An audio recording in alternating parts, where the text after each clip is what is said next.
Dottor Selle, c'è da preoccuparsi con questo nuovo caso di dengue?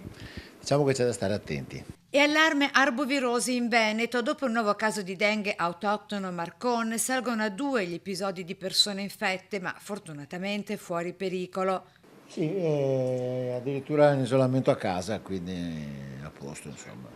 L'isolamento domiciliare per evitare che altre persone possano essere punte dalla zanzara infetta sia nel contesto familiare che comunitario in caso di spostamenti fuori dalla propria abitazione.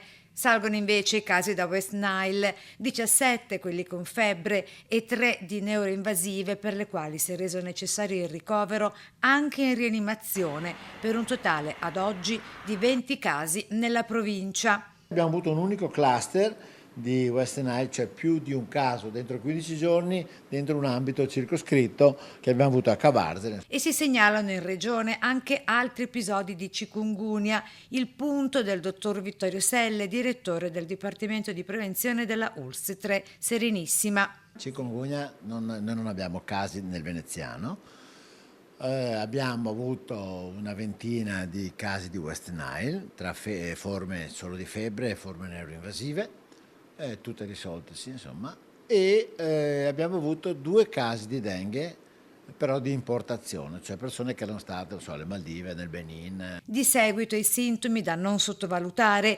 evidenziando come per i casi da West Nile possano comparire anche disturbi neurovegetativi. Tutte queste forme intanto dobbiamo sapere che hanno un paio di giorni di incubazione.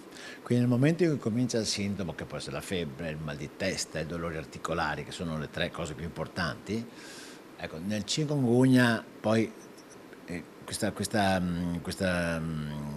dolori articolari sono molto forti, ecco, il termine chikungunya sta a significare questo ripiegarsi, esatto. La prima difesa resta la prevenzione, anche con misure fai da te, avverte sempre Selle. Questo è il messaggio centrale, abituiamoci a spruzzarci un po' di repellenti, a usare a casa quelle 2 o 3 cose.